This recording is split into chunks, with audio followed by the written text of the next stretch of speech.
and David, and they had some failures in their life. They had some huge failures, and they had some huge successes. They had some things they did for God, and then they blew it.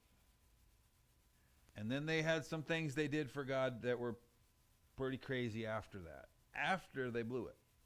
Oh, wait a minute. No, I mean after they blew it. After they did some things that people on earth have a hard time forgiving them for, and some people never did. But God still used them. He still used them. And that's, only God can do that. Only God's the one that takes the ones that he chooses, you and you and you and everybody in this room. He chooses to do something with you, and no matter how hard you try to derail that, God still has the ability to restore you, change you, and do things through your life that you would never be able to do on your own. And I'm a living testimony of that this morning.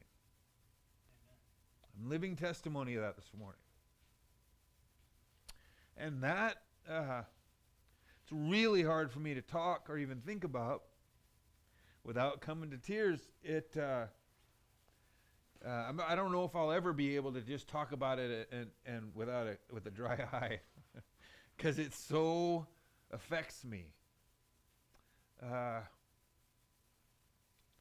I spent 14 years in the ministry, preaching, probably preached 1,500 sermons.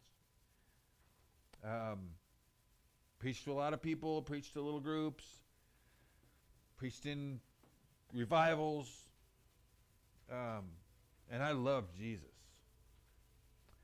And I went through some things in life, and I got really off track. And I walked away from God.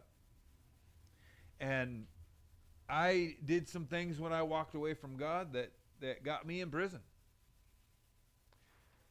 And I thought that was the end of my life.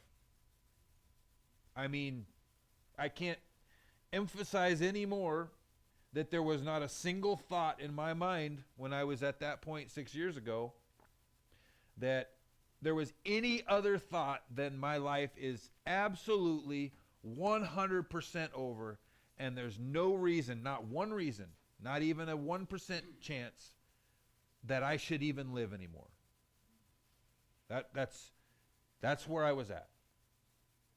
And so I ran. I took off. I had no idea where I was going, what I was going to do when I got to wherever it was I was going. But I started driving. This is right during COVID, so nothing's open, everything's shut down. There's not really anywhere to go anyway. I had no idea where I was going.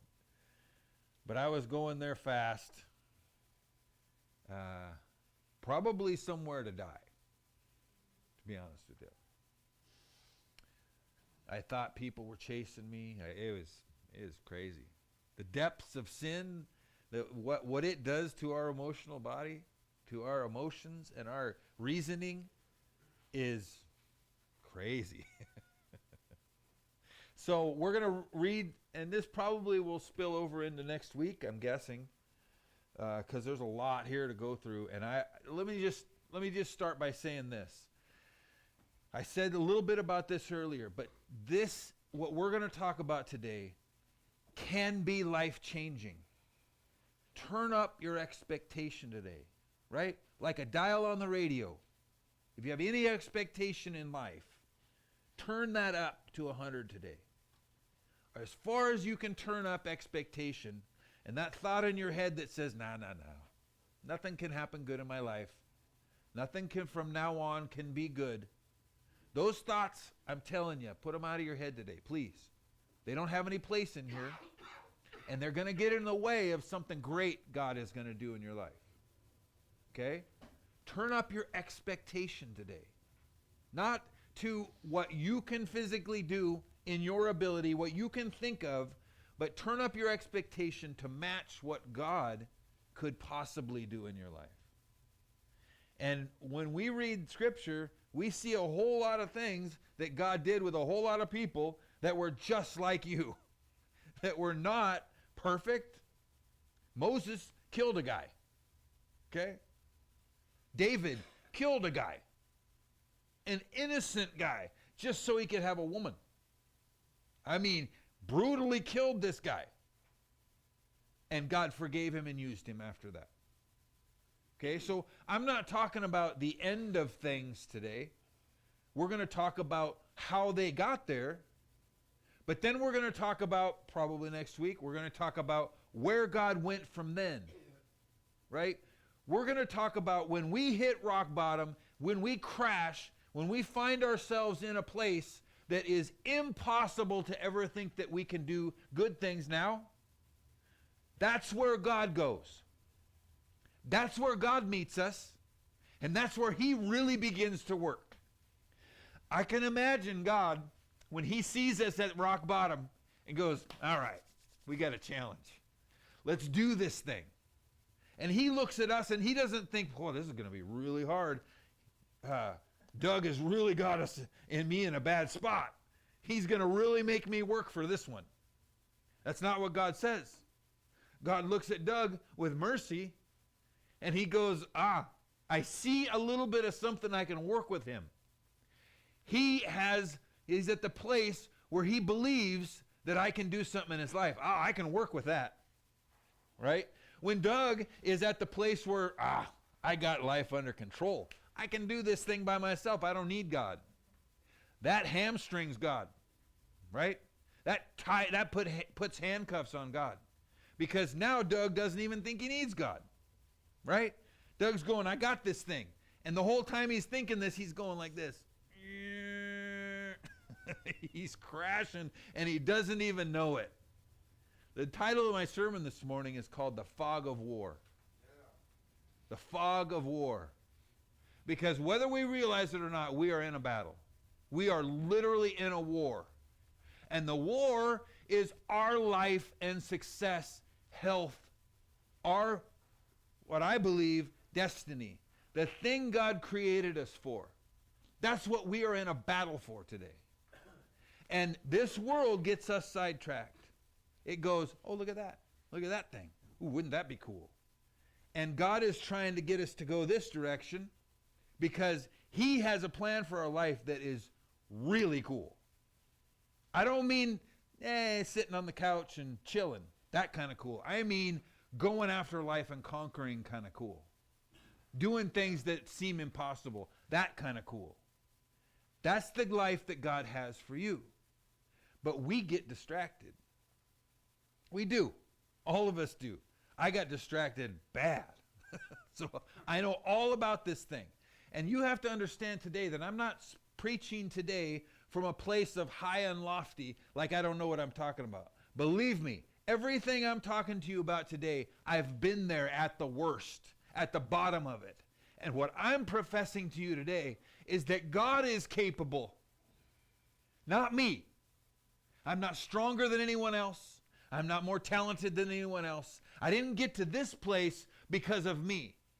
I got to this place today to talk to you only because of him. That song that says Christ alone, that is my motto. Because I know inside of me that it absolutely is only Christ alone in my life. He is the only one that if something good comes out of me, that's why it came out of me. If something that somebody, there's a song by Keith Green back in the 80s. And he's talking about, if anybody sees anything good in me, I recognize that's him. If somebody looks at Doug and says, oh, that's cool, I like that about Doug. Doug's response could be, yeah, you know why you like that about me? Jesus. Jesus. That's it. Everything that is good that comes out of us comes from him. It is literally Christ alone in our life. That's it.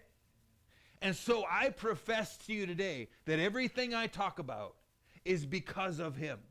The reason I stand up here with a smile on my face and tears fighting to come out of my eyes all the time is because of him. It's because of him. So I don't profess to you today out of pride or out of self-righteousness. I speak to you today to give you life, to show you today what God has done in me. From the depth, from the lowest place, Christ rose me up from that. Him alone, not me. There is no pulling ourselves up by our bootstraps. That does not exist in the spiritual world. What we get success from is complete dependence on Him, complete praise to Him, complete recognition that it's Him in our life that gives us strength, that gives us the ability to overcome. Him and Him alone. Christ alone in our life. That's where we get our strength. And so this morning when I preach to you, please understand, when I talk about things and I speak to you emphatically, it's because it happened inside of me and is currently happening inside of me. So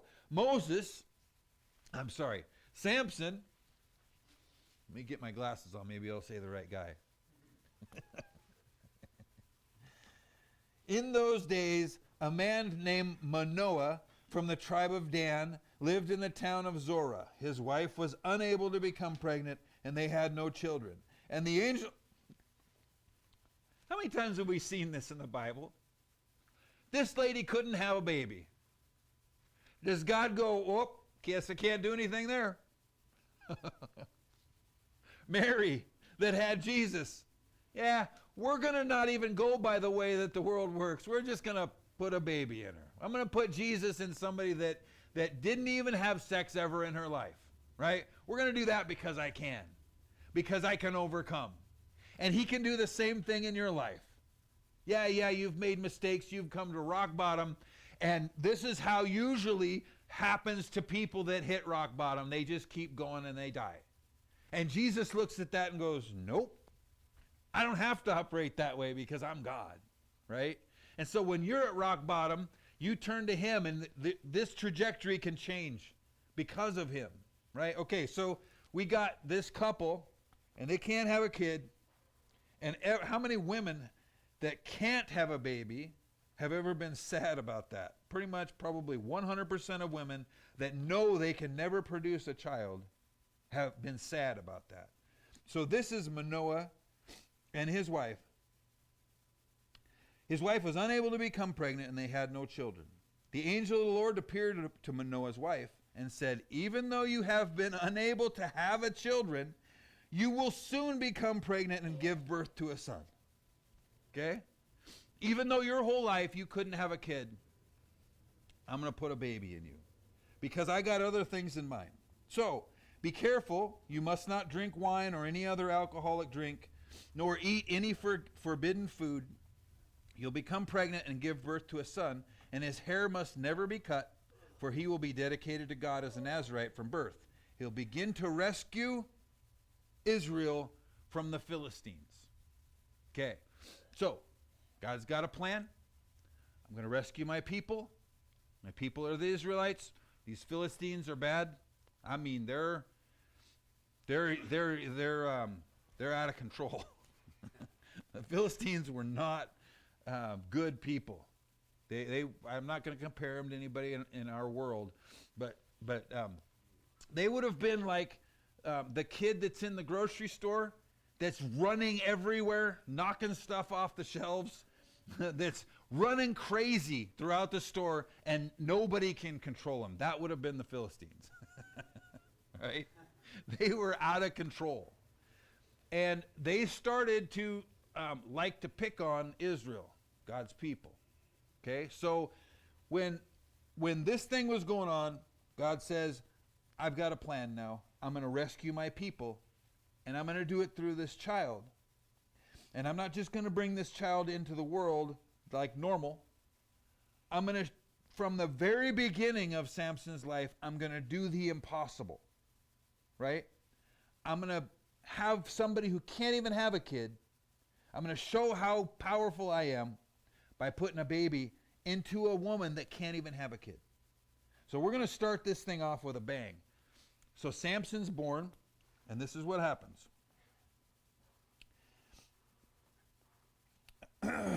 The woman ran and told her husband, "A man from God appeared to me." Okay, so this is not normal. He looked like one of God's angels, terrifying to see. I didn't ask where he was from, and he didn't tell me his name, but he told me, "You will become pregnant and give birth to a son. You must not drink or eat forbidden foods," and all that. "For your son will be dedicated to God as a Nazirite from the moment of his birth until the day of his death." So this guy, Samson, from the very beginning of his life, was separated to God. I want you to understand this morning, as far as God is concerned, you are no different than Samson. You're not an accident. You were born with a reason from God. When you were born, God didn't go, "Oh, whoa, wait a minute. Is Andre's born? What? Oh, I missed him. I didn't realize that was happening over there. Oh, man, I better catch up. Let's see, what could we do with Andre? Oh, man. Think. Angels, we got any plans for another guy? You know, we got anything we can do with this guy? I didn't notice he was being born, and now we got some work to do. No.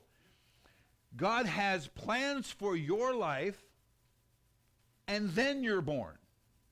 Does that make sense? Think about how valuable that makes you. If before you were ever born, God had a reason for you to exist, that puts value on you. If you were a mistake, or God didn't even know you were going to be born, it's not very valuable, is it? But I want to tell you this morning that just like Samson, God had a reason for Samson to be born. He's showing us today what happens when a person is conceived. It's not an accident. There's no person in this world that God didn't know was coming and didn't have a reason for. And every person in this room, God has a reason for you. You were born valuable.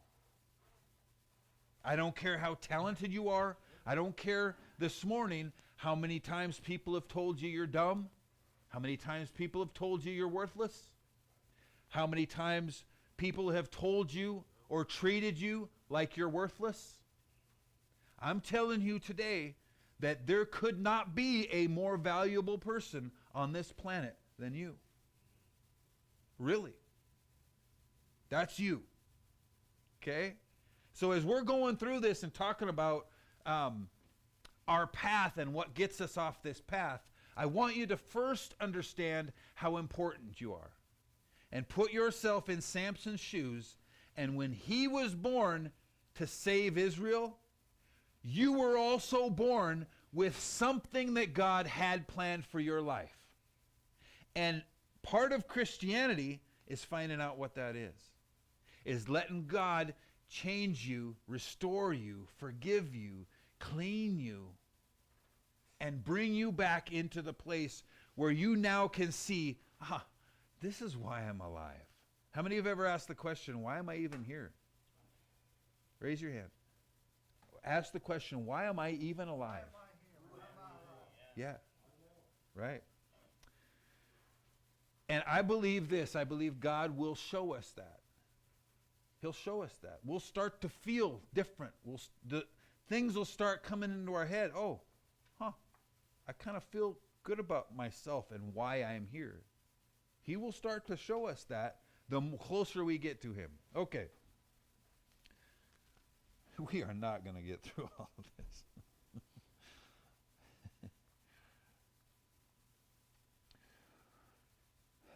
Manoah ran back to his wife and asked, "Are you the man who spoke to my wife?" He's talking to this angel that came, right? "Yes," he replied, "I am." So Manoah asked him, "When your words come true, what kind of rules should govern the body and life and work?" Okay, so he's giving him instructions. Can't do this. Don't cut his hair. I mean, you know the story of Samson. He had long hair, and Samson's power was in his hair. You know, so if his hair got cut off, he'd be powerless. As long as he had that long hair and God's Spirit would come upon him, he was like Superman. I mean, He was like a superhero. I mean, this dude done some stuff that is not like a regular person, right? This goes along the same storyline, almost, but not quite comparable as Hercules from Yeah. Greek mythology. Yeah. So if you put Yeah. Samson and Hercules together, Yep. that's the same dude. Yep. Or He-Man, Or He-Man. right? He-Man from the 80s, right? Lift his sword, spirit, something would come in, And when Samson did these things, it said the Spirit of the Lord came on him, right? Kind of like He-Man, raising that sword, and then whoa, puffs up, right? If you think about it, a lot of the things that we do are from a lot of the stuff that God did. A lot of our superheroes are kind of like that, So, so Samson has been purposed to do some things with God. Okay, so then in verse 17 it says, "Then Manoah asked the angel of the Lord, 'What is your name? For when all of this comes true, we want to honor you.' 'Why do you ask my name?' the angel says. 'It is too wonderful for you to understand.'" Okay, so we're going to go down now to down a little bit farther, and it says, "The angel did not appear again to Manoah." In verse 21, it says, "The angel did not appear again to Manoah and his wife. Manoah finally realized it was the angel of the Lord, and he said to his wife, 'We will certainly die, for we have seen God.' But his wife said, 'If the Lord were going to kill us, he would have done it already.'" Down in verse 24, it says, when her son was born, she named him Samson, and the Lord blessed him as he grew up. And the Spirit of the Lord began to stir in him while he lived in Mahanadan, which is located between the towns of Zorah and Eshtaol. Okay, it says the Spirit of the Lord began to come upon him. This is not exactly what I want to preach about this morning, but I want to throw something out to you. Like in a lot of my sermons, I'll throw an idea out, and because I think it's important, and then I want to watch what God will do with that idea throughout the week. Okay, so think about this. God's Spirit began to come upon Samson. How many of you have ever felt like let's just say this, had an idea that came into your head that you felt like was really cool, maybe about your life or about something that you could do, and sometimes within minutes, that idea, your brain has taken that idea and went, nope, there's no way. And in 10 minutes from now, you're going, that was dumb. Why did I even think that? I mean, that was just dumb, I want to throw out to you that God puts things into our heart. And sometimes those things get eaten alive by our own feeling about ourselves, right? A lot of us feel kind of dumpy about ourselves. And the Spirit of the Lord, when it comes in us, we dismiss that thing away, right? And when the Spirit of God comes on us, it is something that's pretty amazing. I learned to recognize that, okay? And so I just want to throw out to you, I'm not trying to be super spiritual or crazy. I want you to, throughout the weeks, if you see some things where you feel something inside of you, I want you to do this. I want you to just do this simple thing. I want you to say, God, is that you? Is that you? And take a second and let God respond back to you. Maybe that sounds weird. Nobody will ever know about it except you and him. Okay? So, but I know that God has been talking to all of you. I know it. 100%. I'm not saying that because I am some prophet. I'm telling you that because I know that 100%. That God has been saying things to you, has been leading you, and sometimes it's difficult for us to recognize that. We think it's just our own dumb ideas sometimes, and we dismiss that thing away. And I mean to tell you today, you are so important to him that he would talk directly to you. Andre, he'd talk to you. He'd say something to you. He'd put a thought in your mind that's for you. It might be for somebody else too. It might be something that he wants you to do for somebody, whatever. But that's how important you are to him. He will talk to you. You. That's pretty cool. So Samson, even when he was a young kid, it says the Spirit of the Lord began to come upon him. Right? Like it wasn't something that just came over him and like you see on TV or something where, it's crazy and wacko and all this. It says the Spirit of the Lord began to come upon him when he was young. And over time, Samson began to recognize that and respond to that. And I'm telling you today that as you start to serve God and start to recognize him, be aware that the Spirit of God will start to come on you. It will. He'll start to do things in your life that are pretty cool. Okay? Look for that. This thing about being a Christian is probably one of the most awesome things in this world. And I'm here to tell you today that there are things in your life that God wants to do that maybe nobody else would even know, but are just for you. In your quiet time, fears that you have, things that bother you, stuff that you've done in your past and you are ashamed of or feel bad about or whatever, God wants to take those things and heal those things in you. So when you kind of feel like that maybe, just take a second and say, God, is that you? Because if it's you, God, I want that. Whatever it is that you're trying to tell me or do in me, God, I want that. And maybe this thing I'm telling you takes 30 seconds out of your life. But I guarantee you, when God sees that you are hungry to have the thing that he wants to do in your life, that you're hungry and you want that, man, he will do some things with you. So when you feel that, just ask him, God, is that you? And then let him do whatever he wants to do right then. Okay?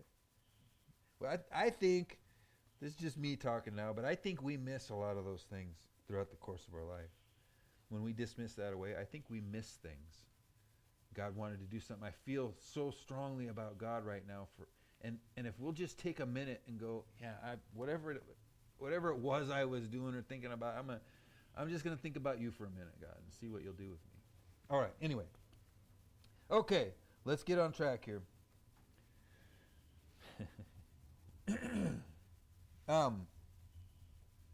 The fog of war.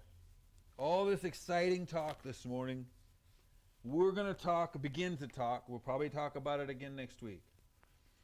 We're going to begin to talk about lust. And I know that if we want to talk about failures in our life, there's probably no greater failure than we have failed over and over and over again with lust. Okay? So I'm not a person here or things that go around lust. Let's think about this. Lust is something that we desire that consumes us. Okay, think about that for a second. We could have lust for money.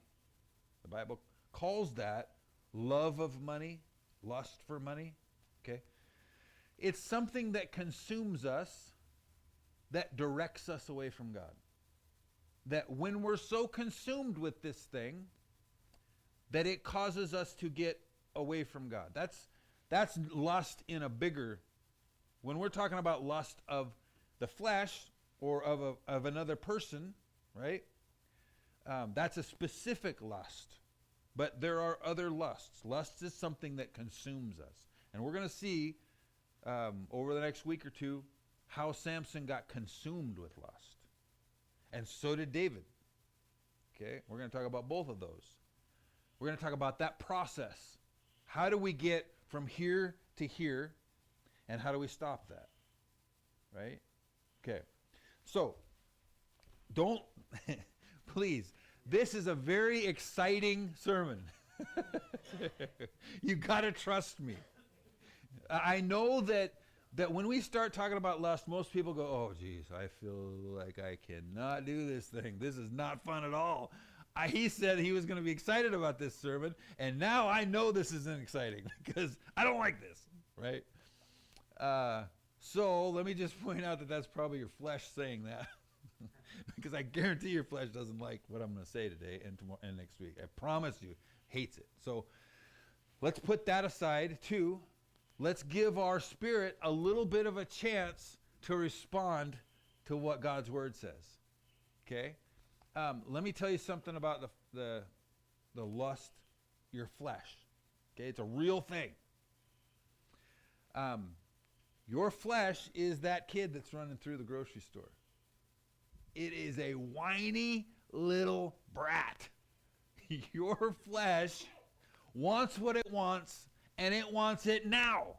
And it wants you to not think about anything else except me, me, me. That's your flesh. It is whiny, and it wants you to pay completely attention to it. That's what it wants. You can also train your flesh to not be so whiny brat. And part of it, the way you train your flesh to do that, is by not giving it what it wants. That's how we do it, right? So, but we're gonna talk about the process, how it gets from here, where we're doing, man, I'm doing really great.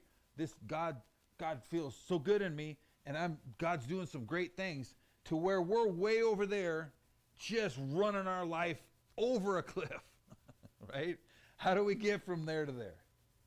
And Samson and David give us two really good examples of how we get from there to there. Okay? So we're going to learn a lot, but you got to stay with me and look at this thing as a positive thing. Believe me, you're not going to ever get any judgment from me. You're not going to ever get any self-righteousness from me, because I have been in that place and drove my life off a cliff, right? So if you want to find somebody to go through this conversation with that has no self-righteousness left to have, that would be me. Okay? So, that's why this sermon is called The Fog of War, because of what lust does to us. And we're going to go through how that process fogs us. I mean to tell you, if you've ever seen a movie that's got a ship that's trying to pass through and there's fog and you can't see 2 feet in front of you, and it runs into a rock or whatever, or the fear of running into a rock because the ship is going through and it's so foggy you can't see anything, that's what lust does to us. It fogs us so much we can't see anything else. We can't see how far we're running our life. Lust could be the way we lust after drugs, the way we lust after anything. That thing consumes us, right? So if you are sitting in this room, and I doubt any of us are, I'm not, and say, oh yeah, lust, I don't deal with that. Well, let's just broaden it out a little bit and deal with all the things that lust involves. So it's only a couple more minutes here, so I'm going to hit a couple things. First thing is, in James 1:12, it says this: God blesses those who patiently endure testing and temptation. That's what we're going to talk about this week and next week. Enduring temptation. Afterward, they will receive the crown of life that God has promised to those who love him. And remember, when you are being tempted, do not say, God is tempting me. God is never tempted to do wrong. And he never tempts anyone else. Temptation comes from our own desires, which entice us and drag us away. These desires give birth to sinful actions, and when sin is allowed to grow, it gives birth to death. None of that sounds very fun, AJ. None of that sounds fun at all. It's not. It's not fun. Let me tell you about something about myself. I don't want to bring things to this pulpit that aren't effective, that are just words. Maybe they make me sound like a good speaker. I'm not into any of that.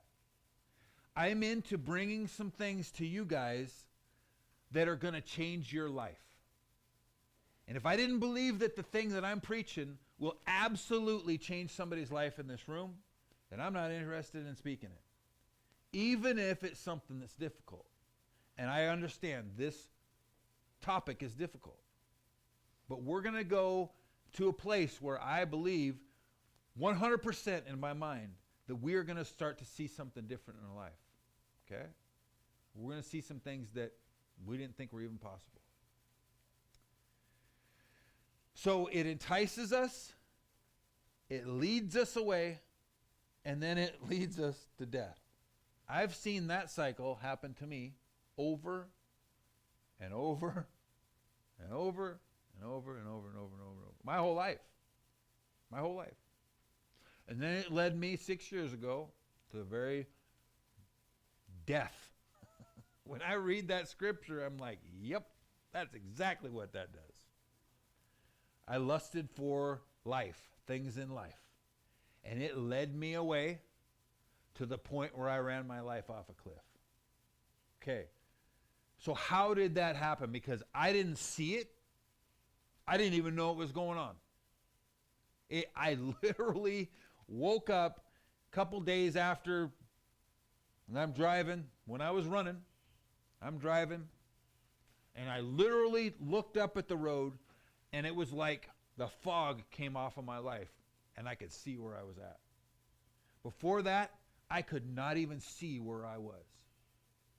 And I thank God every day for showing me, for taking that fog away, even though it was a torture time in my life. He took that fog off of my life, and I could see again. I could see where I was at. And I was about to run my ship into the rocks and die. You know, that's where I was. But he did that soon enough that I could shift my course and go to him, right?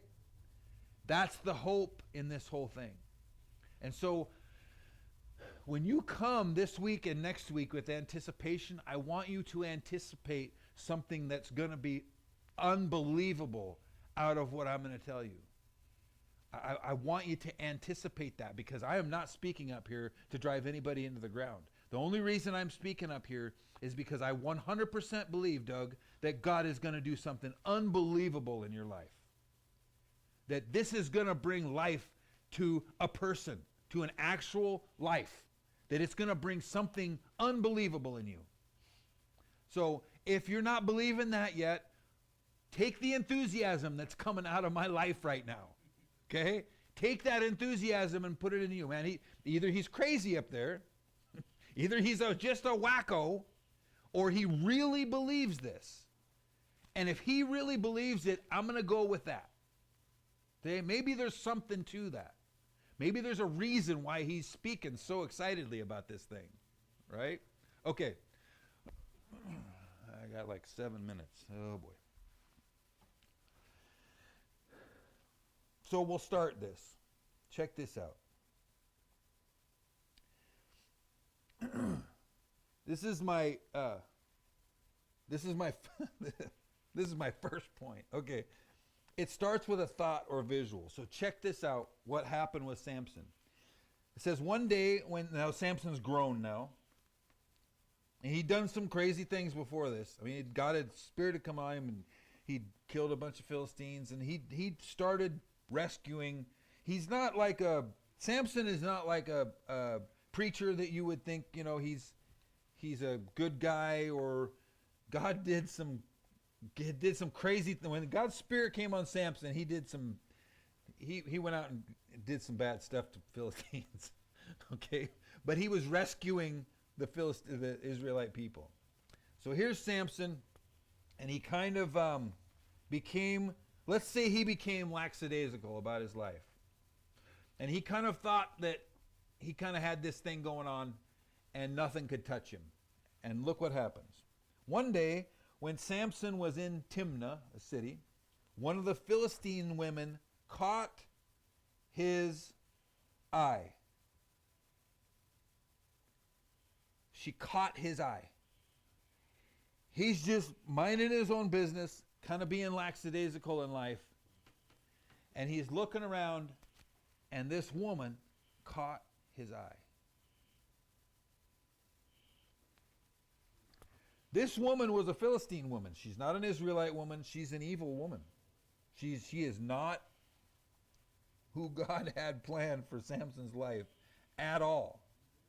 And this is a good representation of anything that's in our life that is not in God's plan for us. And when I say God's plan, I'm talking about things that are healthy, that are good for us, that produce something that would make life more enjoyable for us. That's what I'm talking about. God's plan for you is to prosper you. God's plan for you is for you to enjoy life, for life to be healthy and constructive and what you would consider successful. That's God's plan for you. This woman that caught his eye, he's in the wrong place. He isn't where he should be. He's just hanging out with the enemy. Right? Think about this. God, it says earlier when Samson was born, God literally created him to help set Israelites free from the Philistines. And here's Samson hanging out, having fun with the Philistines. And this woman caught his eye. So Samson is already someplace he shouldn't be. He's already like off track. And then this woman catches his eye. Okay? That's the beginning. That's what gets us. Something catches us. We have a thought, or we have oh man, wouldn't it be great to get high right now? That thought pops into our head. Then where does it go from there? Okay? I'm going to read what happened with David, and then we're just about going to be done. Late one afternoon, after his midday rest, David got out of bed and was walking on the roof of the palace.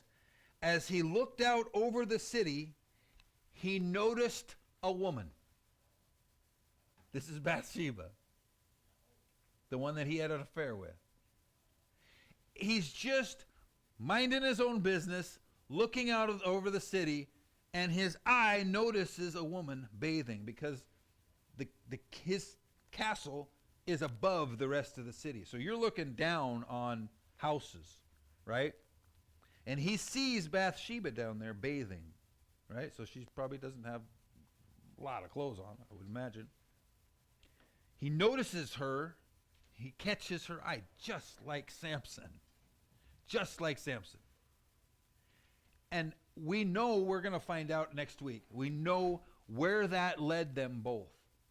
It led them both to destruction.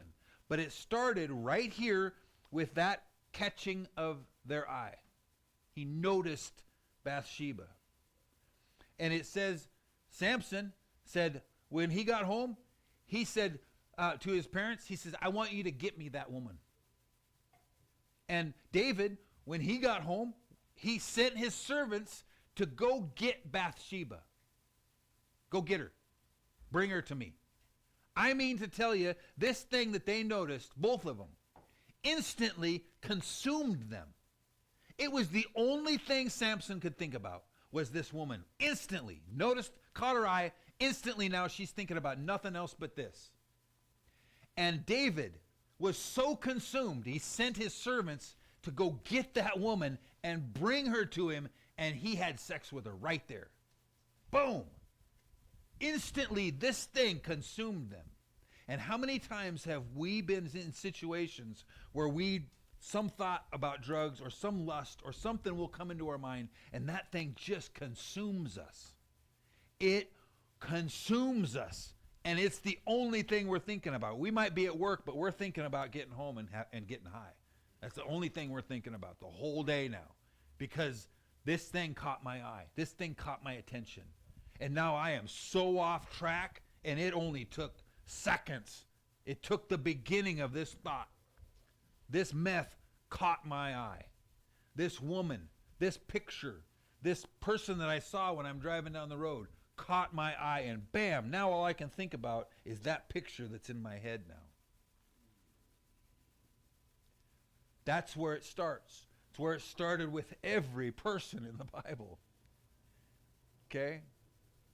This thing is real. Every person in this room right now, I know that when I'm talking this thing, you're thinking of your process, you're thinking of what goes on in you, and I'm thinking of what goes on in me. And we're going to learn together what to do with that. Imagine with me, please, this morning. We're going to be done.